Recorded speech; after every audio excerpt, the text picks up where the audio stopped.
Welcome. Welcome, everyone. This is going to be a little bit different. It's actually something that most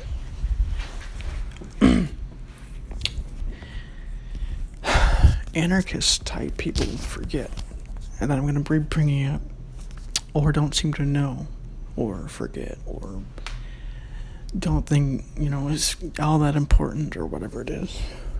But it actually can be, and is, honestly. Now I was thinking about making a completely different video, but I decided to make this because this is, it is kind of interesting. And it is something that I do think is true today. And I think is why there's so much of a differing point of view, which is partly why I was going to make the video that I was going to make, but decided to change it. Decided to make it completely different, although semi-related.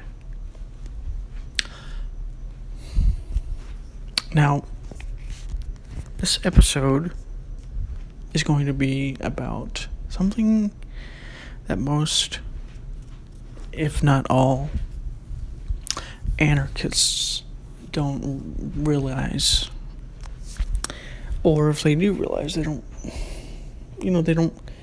realize how important and how vital this problem is. How what's the word I'm looking for? Fundamental it is. So you'll see, people, they say you shouldn't have government. Government is bad. Government's causing the problems, and to some extent that is true. But it's actually more complicated than this. You see, there's a problem that most people don't seem to realize, and that is that the government is the biggest problem. In some ways they are the biggest problem, but in a lot of ways, especially now with social media, the government is actually not the biggest problem. The biggest problem is what I'm going to be calling propaganda or indoctrination. This is why nothing is going to change, really, because there's too much indoctrination. There's also this thing called social engineering, which is partly what propaganda can be and is, but isn't. Is just another name for it, really. And so propaganda is, people think that propaganda is something that governments do against their people or other people in other countries, but actually the answer to this is no. Propaganda is happening everywhere. With the media these days, the media is propaganda. They're basically, at this point, most of the media is a mouthpiece for the establishment, whether that be Democrat or Republican, and they're not actually the unbiased people that they claim to be. And that would be fine if there was if they had very little reach. If they are around in the 1790s, it wouldn't really matter that they had no bias that they had bias because they would really be infecting very little very few people with their propaganda, with their propagandic message. Actually, in some ways, some anarchists know this, but I'm talking specifically about capitalists and libertarians. They don't seem to understand this problem, or if they do, they don't, think about this when they're thinking about their policies and things like this. This is why so much is so different. Now, if you look at what the two parties are saying, what the two people are saying, the mainstream media and people who are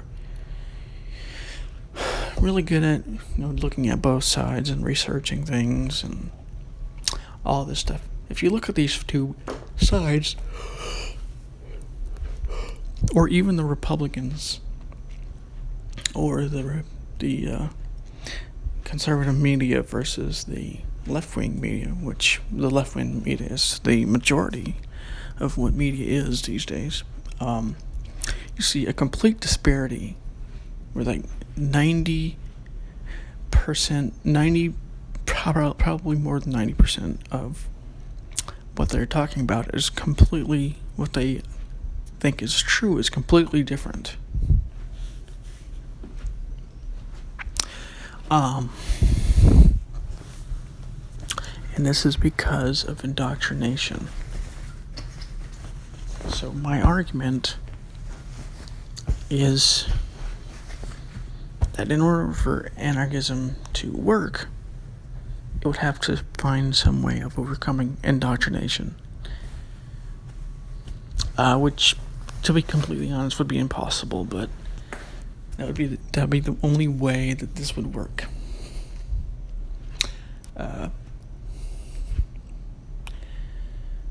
Particularly indoctrination from,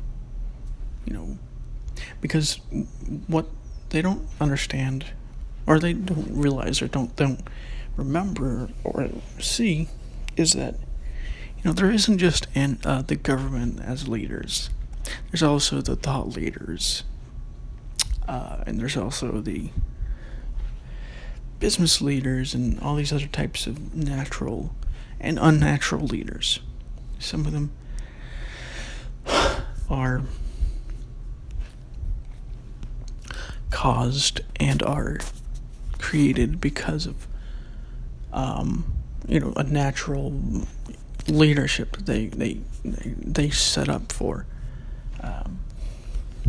and some of them are unnatural because they have manipulated things, or they manipulated understandings to polarize people,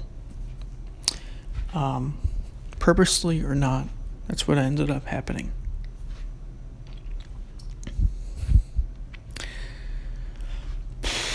And this is why anarchism will never work. Because you're not just dealing with the government. The government's not the only problem when it comes to leaders. No rules. No rulers. But the problem is there isn't just rulers in the governing sense. There's also rulers in the thought leading sense. And so if you have no government at all, and you just have these thought leaders, they could still be, they're still going to be ruling in an indirect sense, possibly even in a direct sense. Because, there would be no government there to stop them, for one. For two, the government is actually, you could think of the government as like a sort of security guard, right? If there was no government there, if there was no security guards, which are what you could call the police or the military or the National Guard or whatever, you would see a lot more civil unrest, for one. And for two, you'd have a bunch of warlords or wannabe warlords, or even people who may not necessarily want to be warlords becoming warlords because there's no government. And so there's going to be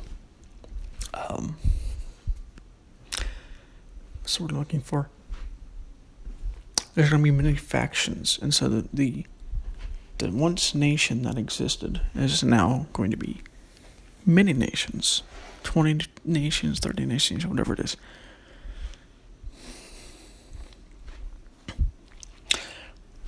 And especially nowadays with social media, social media has taken something that was a relatively small problem, even back in the day, the 50s and 60s and 70s and 80s and some of the 90s. It wasn't really that big of a problem because, yes, we had technology that spread, information quickly, very quickly, a couple seconds or whatever. Actually, let me think for a second. I don't think that's even true, but even if there was, it wasn't widespread, or it was a lot different. You didn't have channels like CNN until the 80s, and they weren't very big until, if I remember correctly, around the Iraq War, the first one. And so you didn't really have a lot of this spreading. And even in the 90s, the 90s it was, and the 2000s, early 2000s, before the second Iraq War anyways, everything was moderately fine. There was some warning signs that probably showed up, but for the most part it wasn't noticeable.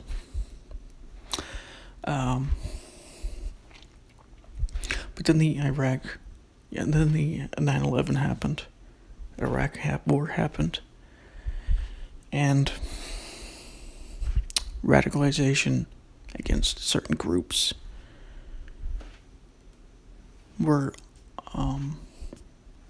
happened. That then happened.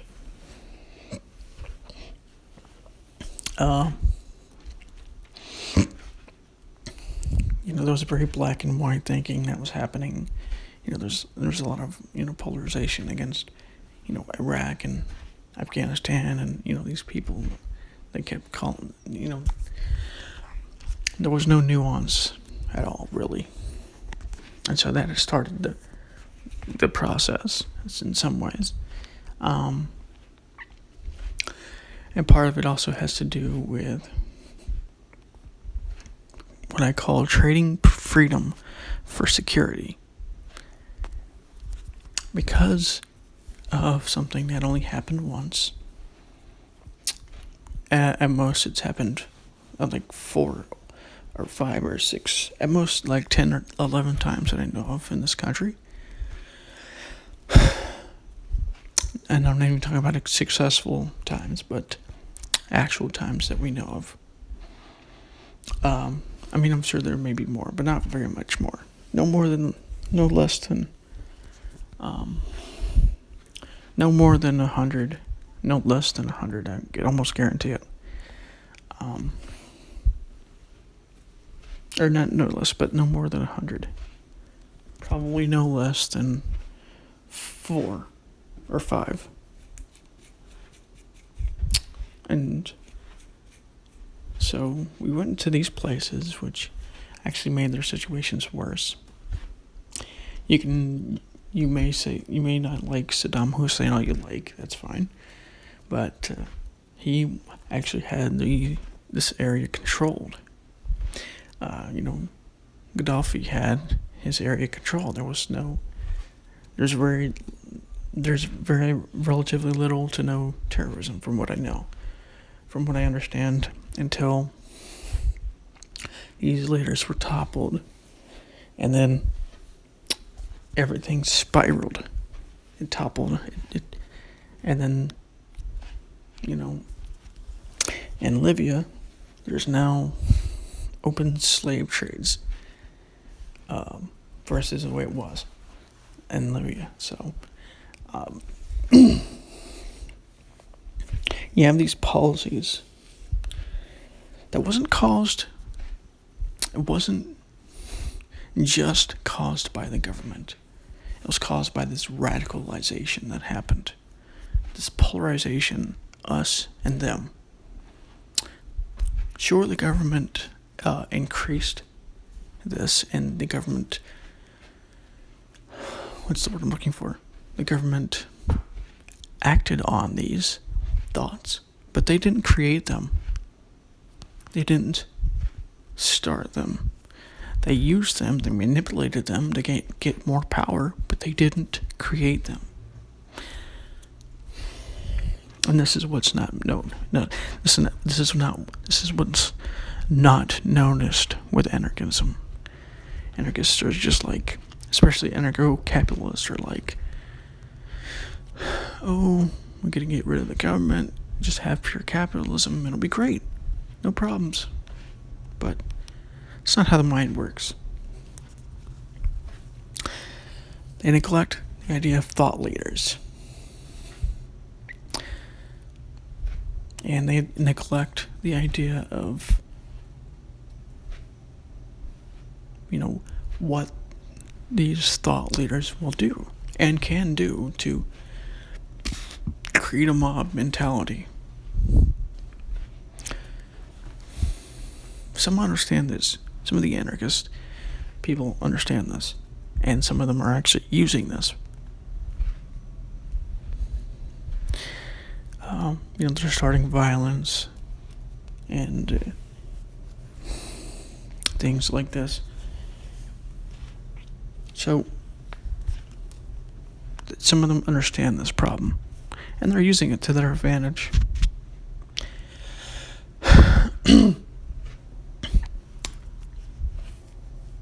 So, anarchism is very flawed. It's very simplified.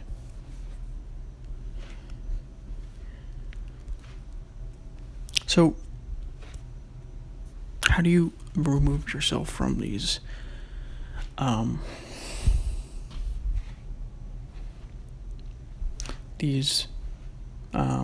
this problem of propaganda, indoctrination, and listening to the thought leaders and taking their word for it?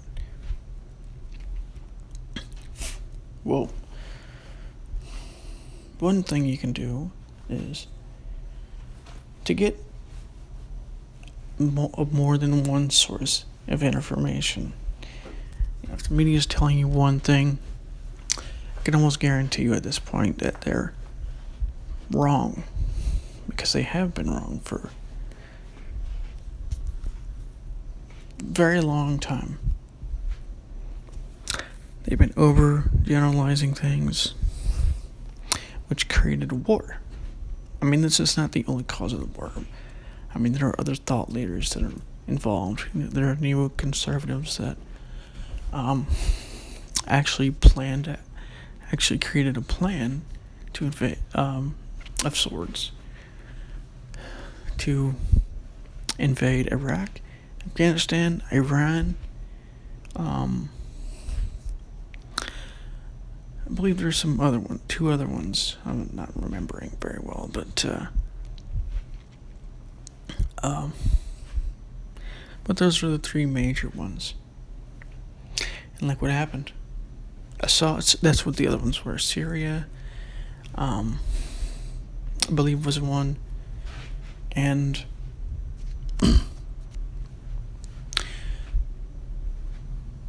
possibly Libya as well. I think Libya as well. And this has happened. We're in the wars, not with Iran, but with Iraq. We're in a war with Afghanistan, Syria. We're in all these places because of some thought leaders, because of some polarization, because of black and white thinking. Now, I'm not saying that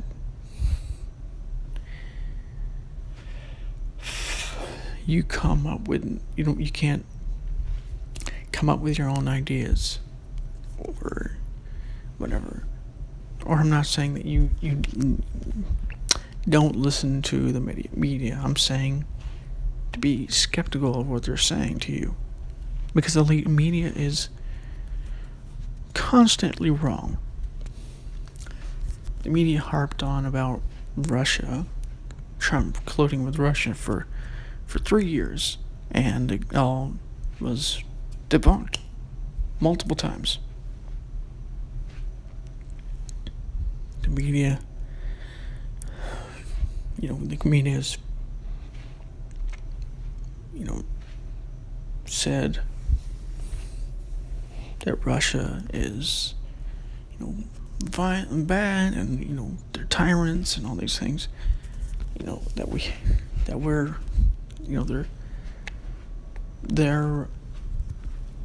tyrants, not even against their own people, but against other people and whatnot. But what they don't tell you is that while I don't agree with what Russia is doing, they actually have good reasons for doing it, because they're being threatened and were, I don't know if they still are, but were threatened with sanctions and all these things that were making them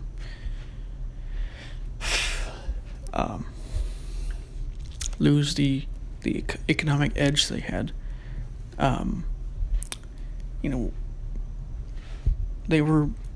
Their economy was growing very fast, and so I believe it was the United Nations. I don't know if it was the UN or the EU, but one of the two, and America. They created these sanctions against Russia. They did all these things against them. One of the things they did was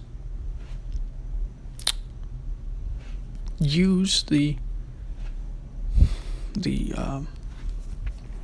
insurgency against Assad in Syria to basically go into a proxy war against Russia. They don't tell you this. They don't tell you that this is because of something called the Qatar-Turkey pipeline. Look it up. So basically the idea was Qatar, or however you say it, wanted I believe they have a lot of gas in their a lot of gas in their land, and they wanted to take over Russia's production of gas because Russia has a monopoly in a lot of ways of gas. And I'm not saying that I agree with the monopoly, and so the way that Qatar tried to deal with this was to basically find some way to go into Syria. I might be getting this a little oversimplified or a little inaccurate, but the basic idea was they were trying to get into Syria in order to get into Turkey, and so they could feed all this gas into Turkey so they could take over the gas market. But they couldn't, because Syria was an ally of Russia. And so this is what started this proxy war. Others in the American government who are anti-Russia, many of them were around during the Cold War, probably decided to join them, decided to do this, to create this Qatar-Turkey pipeline. Now, I'm not saying they didn't have good reasons for doing it. Maybe they thought that Russia was bad or whatever, but the purpose is to do this. So there was a bunch of propaganda created about Russia, not just for this reason, but for other reasons. And they basically invaded Syria. They created a proxy war with Russia.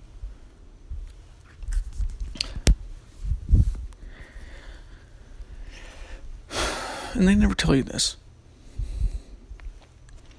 They don't tell you that when we invaded Iraq, Afghanistan, that the terrorism within the Middle East actually went up because these people were displaced.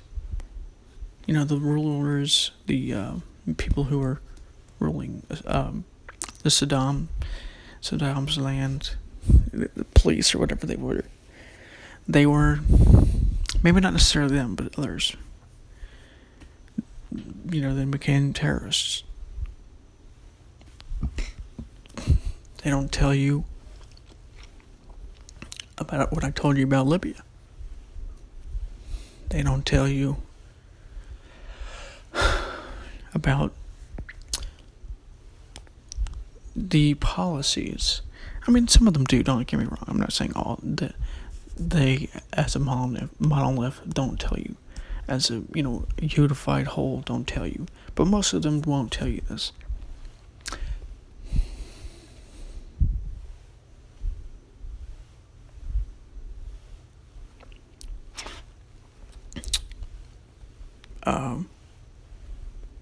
There's so much I can go into about this. There's so much of a nuance here. Having to do with gun control, abortion. Not that I'm against abortion, but there's a lot of a dark history behind the idea of abortion. Why abortion was made, why gun control was a thing that they did, why gun control doesn't work. I mean, you have places like all these big cities, most of the big cities have gun control laws, but Chicago has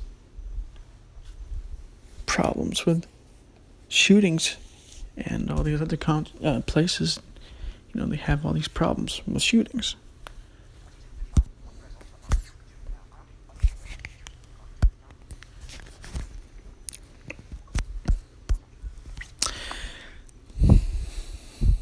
Now, if you want to know more about this Russia situation, it's a good book that I've read called War with Russia, that goes into a lot of things actually that I didn't even realize about Russia. There's a lot of misconceptions about Putin. They say that he's so terrible and whatnot. I'm not saying that he's the greatest person in the world, but according to this book, actually, he's actually pretty moderate. There are a lot of people within the Russian government, maybe not necessarily a lot, but a few people within the Russian government who are completely anti-America because of the way that America's handled Russia within the 90s as well, which he goes into as well. People thought that we were allies with Russia in the 90s and 2000s, but that's not true.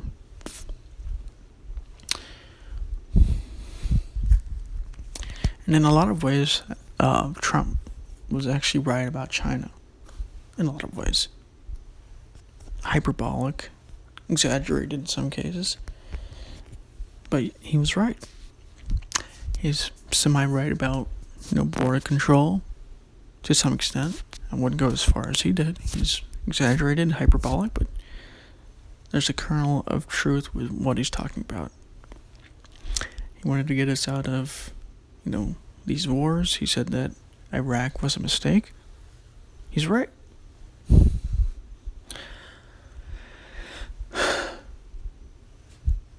Um,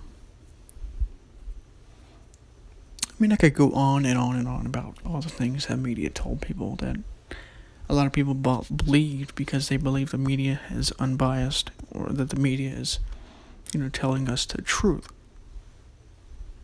But what people don't realize is that in a sense, that it's true. The media is telling us the truth. But it's not the truth, it's their truth. It's what they see as true.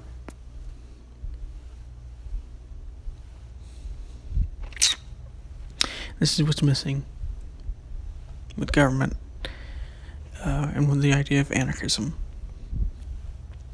Is that you cannot have an anarchist system because you're going to have thought leaders, especially nowadays.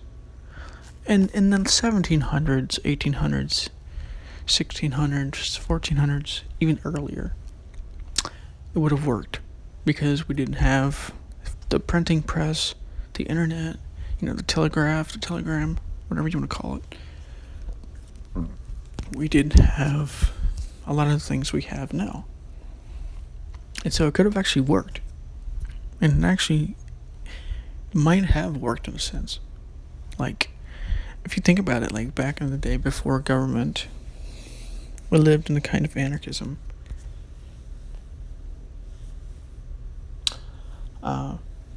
Even though there were thought leaders and, tribes, chieftains and things like this. But, possibly even before this, there was no government, there was no tribes. And so we lived in a sort of anarchism.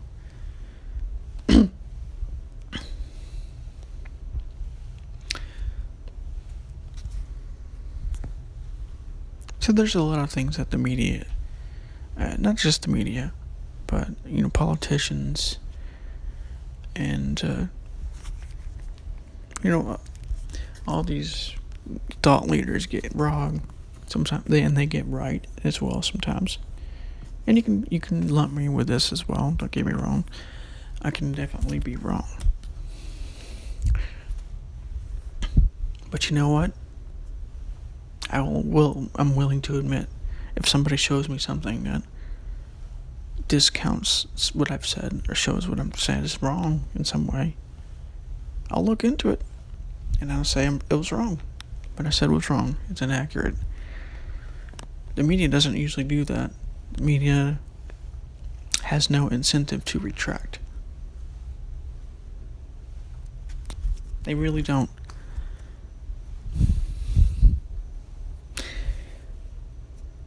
People, they may hear me. They'll say, "Oh, but the media.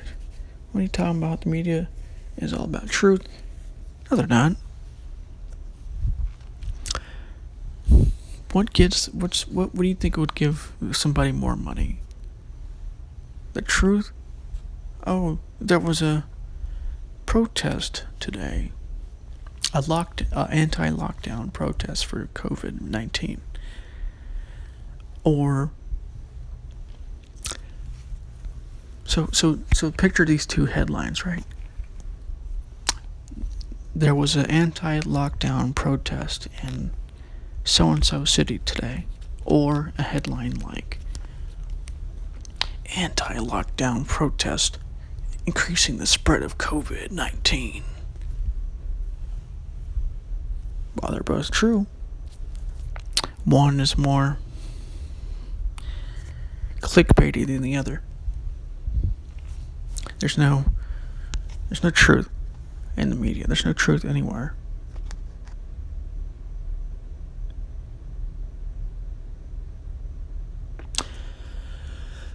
And this is what's missing from anarchism in a lot of ways.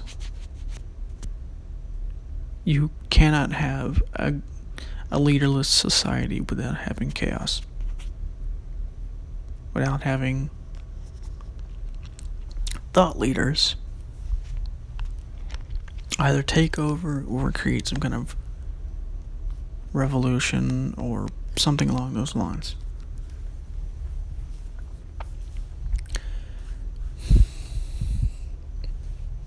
So be skeptical. Even what I'm saying here, be skeptical of all of it.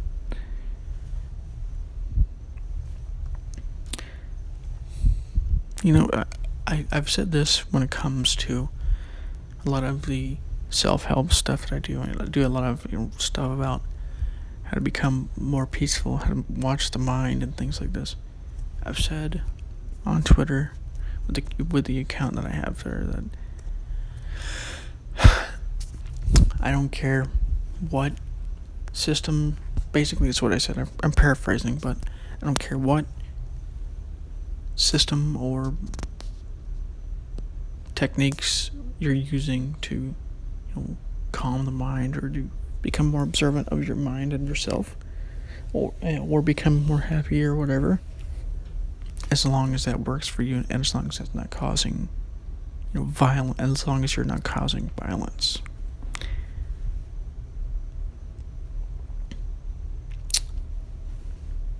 And I'm going to say something similar here. I don't, for the most part, care what political ideas you subscribe to, as long as you're not causing violence, and as long as they're not necessarily authoritarian, and they're not authoritarian, basically.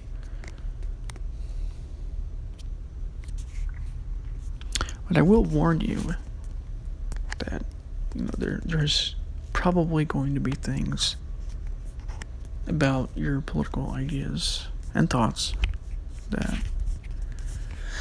are going to contradict your political ideas and thoughts.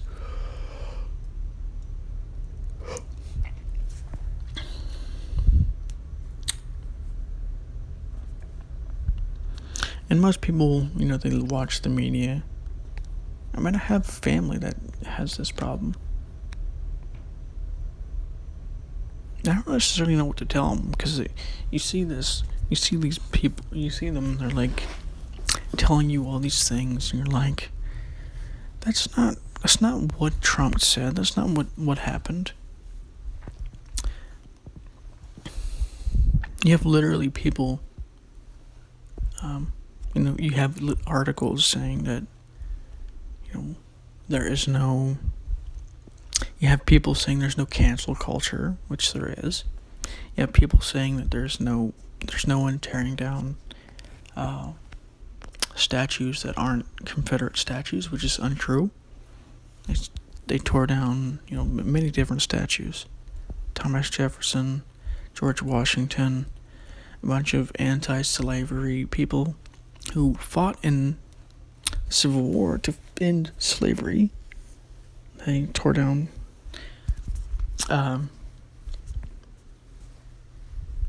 Frederick Douglass statue somewhere. They burned down some kind of elk statue, which was strange, but this is happening.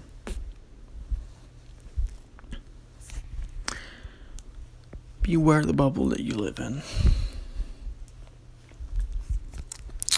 This is why anarchism cannot work today. Not with the system, not with the way things are nowadays. It's just, there's nothing about anarchism, especially anarcho-capitalism, that will work. There's too much of a thought leader problem. The only way that anarcho-capitalism, or at least libertarianism, would work is if there was actually a government. But the government was more about stopping the Union or the United States from, being torn apart, factions from forming that would,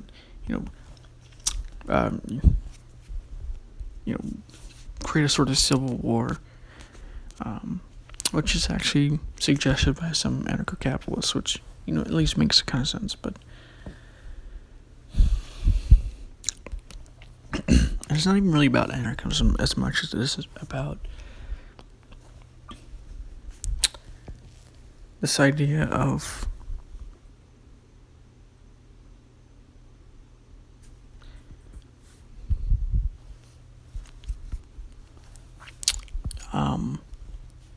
you can find truth. Is there a truth, or are we all being deluded by whatever we're listening to? And you might think you can avoid this by not becoming political, or not, standing up against what is happening. It doesn't necessarily mean you have to become political, but you may think you can just keep going without speaking out against what's happening. But eventually, if things keep going the way they're going, you're going to have to speak up or submit. Democratic Party submitting to these extremists. Republican Party's basically doing nothing about it.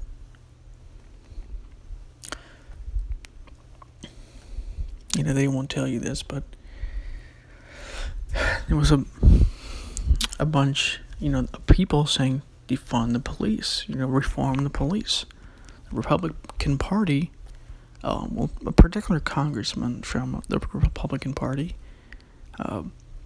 submitted a bill that would actually do this. A bunch of reforms. Democrats shut it down. Said nope.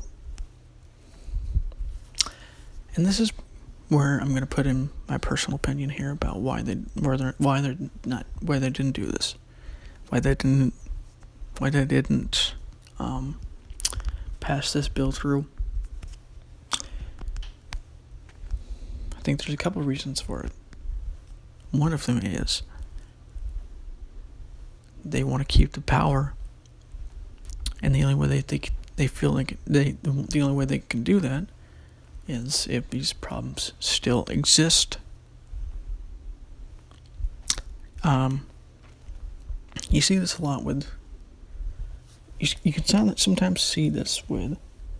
Okay, so let me give you an example of this, right? So say you see there's a problem when it comes to a certain, whatever it is. So let me give you an example. So say you start a group called Term Limits for Congress or something like this, and you campaign and do all these things to to create a law that would be passed in some way that would set upon Congress and Senate term limits. And so once this is passed, there's no real need for you to have this organization anymore, so you disband it. But if you want to keep going as an organization, you're going to make sure this law isn't passed, but tell everybody that it wasn't because of those Republicans or whatever it might be, the corrupt Democrats, whatever it would be, the establishment.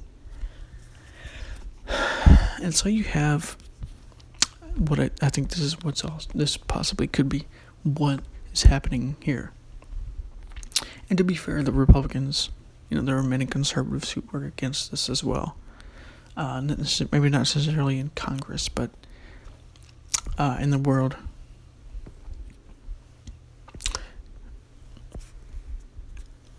The other reason why I think they're doing this, one of the other possible reasons, the other possible reason why they might be doing this is because they've seen what submitting to the extreme left has gotten them. They submitted when it comes to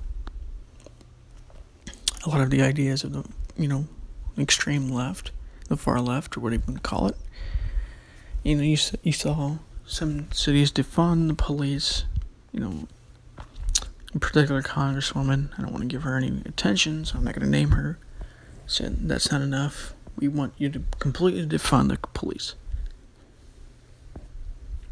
New York took $1 billion, defunded the police by $1 billion. she said it's not enough. Completely abolish the police. And so they saw that this was happening and they said, okay, you know what we're going to do?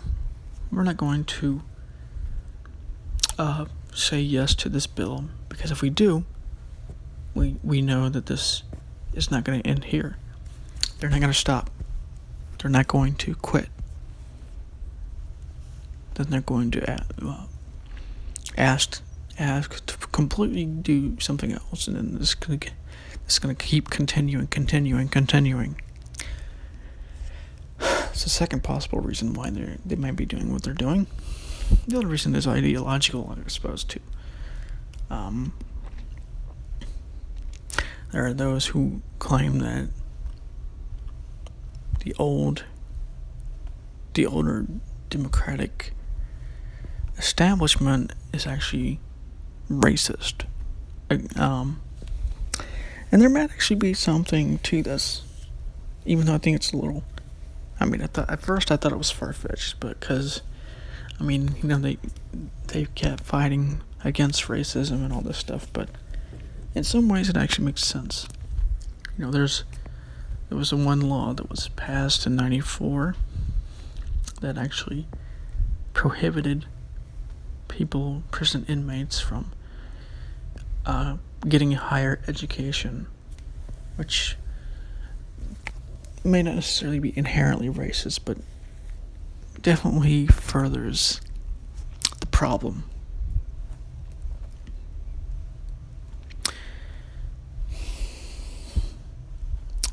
So the other problem could be that as well. The other reason could be that. Now, I'm not saying all Democrats, I'm not saying even most of them necessarily, but possibly some. You gotta remember, and this is something that you don't really hear, but it's something that's true. A lot of these progressive policies were actually created during the eugenics movement, and were supporting this movement of eugenics. So if you don't know what eugenics is, basically what the eugenics movement was all about was basically racism. It's all about the superior race, which was, in that case, the white race. And you know what ended up being a prime example of the eugenics movement? Nazi Germany.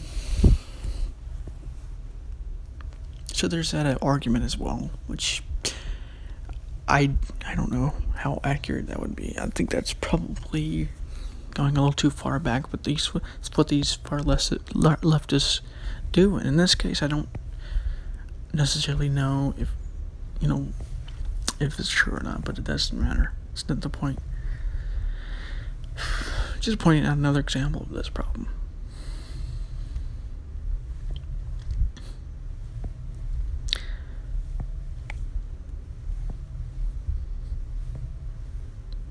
To be fair, though, it's not even necessarily the left that did this back in the day. The eugenics movement was very popular.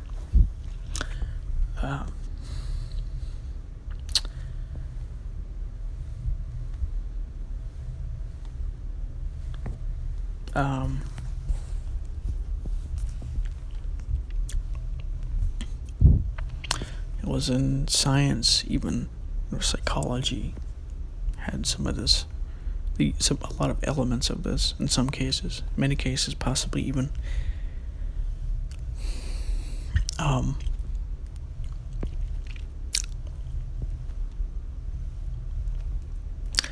And now we know from science that race doesn't actually exist. It doesn't exist. It's a cultural phenomenon rather than an actual genetic one. But that's another subject.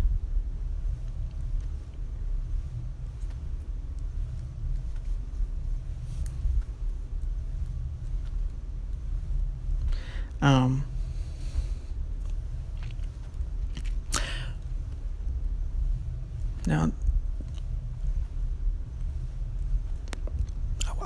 I pretty much rambled on a lot of subjects here, but it's just some things that just it doesn't really make a whole lot of sense to just talk about one thing, especially on an episode like this, because you have a lot of nuance that you can go into on one subject or a couple of subjects. But what this has to really do, there's with what I'm talking about, what I was talking about the idea of indoctrination and propaganda, and not even propaganda and indoctrination so much as being in a bubble or seeing an opinion or some ideas and having those ideas make up what your political ideas are. And even though you haven't really done your research on this, and you haven't you haven't looked at the other side and see what they're saying as well and all this stuff. So it's one of those things. I'm not saying that you have to do your research, but be careful of what your ideas are. Be careful of what the media is telling you, because the media is often wrong. Left wing, right wing, I don't care. They're often wrong. It just is what it is. So anyways, this is Political Ideas and Thoughts. I'll talk to you on the next one.